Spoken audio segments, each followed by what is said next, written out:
Well, it seems Sadiq Khan has made a boo-boo. Oh dear. Let's begin.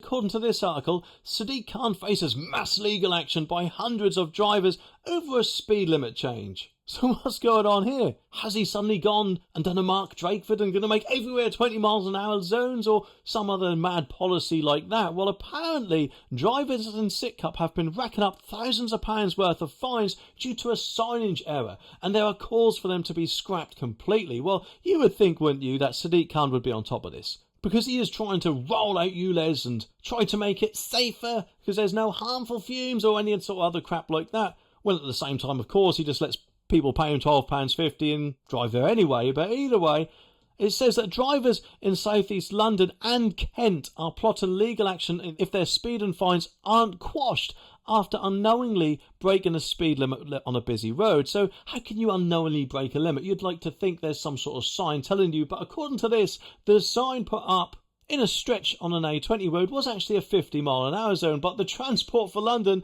reduced the speed limit to 40 miles an hour, but I guess just didn't change the sign, it seems. And therefore mean that drivers were racking up points and charges on their licence when they shouldn't have been. TfL, which is chaired by Sadiq Khan, was unable to prevent the unauthorised 50 mile per limit sign from being put up by a third party. They just seem to love third parties, or blaming third parties, don't they, rather? Well, it just makes me wonder, those third parties, as they say, must have their orders from someone. I mean, let's face it, it's not like you can just pop down to Tesco's and pick up a 50 mile an hour sign, is it? I mean, so that 30 party presumably would have had permits and who knows whatever else to put the sign up.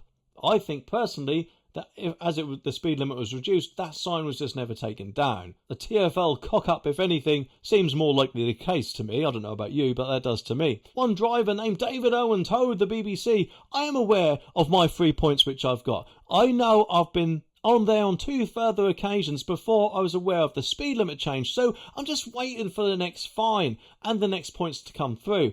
It's a waiting game. You just feel powerless to do anything, and this should not be happening, should it? People should not be stressed waiting for points that they should not have got, because at the end of the day, if a sign tells you it's 50, you think it's 50, don't you? So I personally think if these fines in the light of this aren't quashed, it'll be quite a scandal, and TfL should rightly be ashamed of that and do their very best to put things right. I personally would expect some sort of compensation for the stress and time it has taken to get any fines overturned. Enraged drivers have banded together on social media and are being supported by a solicitor from Patterson Law. Dominic Smith, the director of the firm, claimed he is aware of around 600 people caught up in this ordeal. 600 people! Just imagine that. Imagine the amount of money that TfL or the government or whoever are going to get in from these fines. Some people, he said, have been caught between 6 and 7 times. So imagine those fines times 7. Is just no excuse for this. So what have TfL said about this? Well, apparently they told the BBC that safety was their #1 priority, and adding a temporary 40 mile limit was introduced due to ongoing surface water flooding. Well, it's just a pity that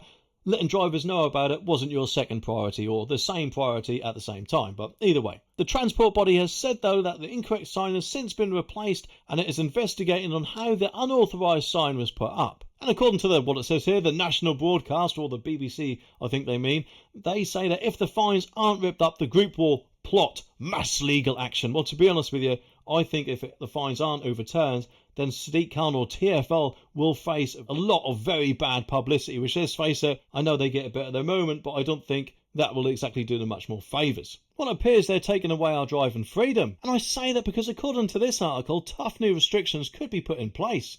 There was once a time, wasn't there, that passing your driving test was seen as a passage of freedom. You could just jump in with your mates, go where you want, the road was yours. And as long as you had enough money for petrol, you could just go where you like, when you like. Well, it appears that all that good freedom to do those things appears to be soon vanishing. And I say that because according to this article, motorists under the age of 25 are targeted under new driving licence proposals, or shake-up if you will. And it says a new petition is calling for the introduction of a progressive driving licence. Well, they just seem to love that word progressive nowadays, don't they? That just seems the new word for the woke culture, when in my opinion woke in general is regressive. But either way, it does seem that there are going to be tough new restrictions on people passing their driving tests. And what's going on then? What are these new restrictions? Well, it says for those under 25, which is going to be quite a lot of young people, isn't it?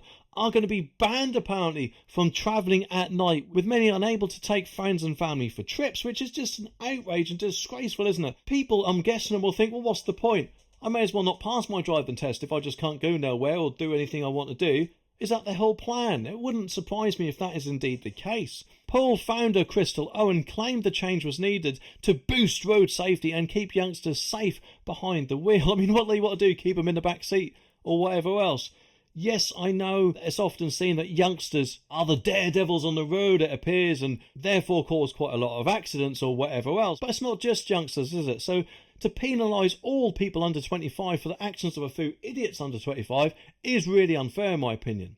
And she said road crashes are a leading cause of death for young people, and in 2022 1,365 drivers aged 17 to 24 were killed or seriously injured in crashes. We believe we need progressive licensing to keep young drivers safe. In Canada, apparently, a scheme with a minimum learning period and restrictions of night driving saw a 42% drop in crashes involving drivers aged between 20 to 24. So therefore, presumably another 58%, as in the majority, are not aged between 20 and 24. So that, if anything, goes against her thinking, surely, because the youngsters aren't the majority, it seems. In New Zealand, a scheme that also restricted passengers for the first 6 months saw a 23% drop, with crash injuries for 15 to 19-year-olds and 12% for 20 to 24-year-olds. And according to Crystal, who, let's face it, must have a ball she's looking at, the scheme would see the introduction of a minimum learning period. Well, at the end of the day, if you are good enough to pass your test,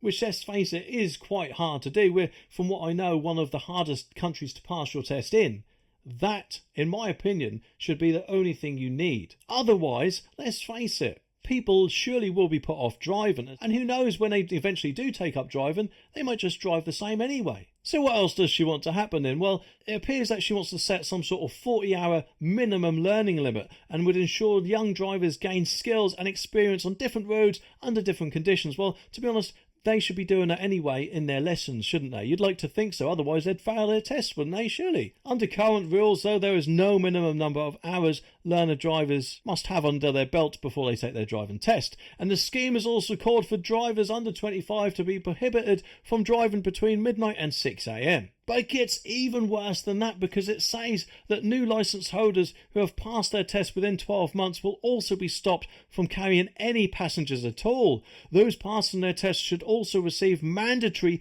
hazard perception training. Well, there is on the written test, well, they call it the written test, but there is a hazard perception part on that written test where you have to click the mouse every so often. So if you see one of these eco-idiots out there, just click the mouse and that's a hazard, or whatever else. Apparently, though, over 5,400 people have already signed a petition in a survey not set to close until August 2024. A total of 10,000 signatures are needed for the government to officially respond to the calls, which, let's face it, they are very close to that target already, aren't they, and are bound to meet it by August. However, though, it does say they will also be targeting 100,000 signatures, which means that the issue will have to be considered in Parliament. And who knows, if Labour get in with all their woke and loony lefty policies, they no doubt will be in favour of this. I mean, I could be wrong completely, but it would not surprise me if that is indeed the case. Especially when, of course, last year the concept for a graduated driving licence was actually backed by the support for victims of road crashes. And you might not think that's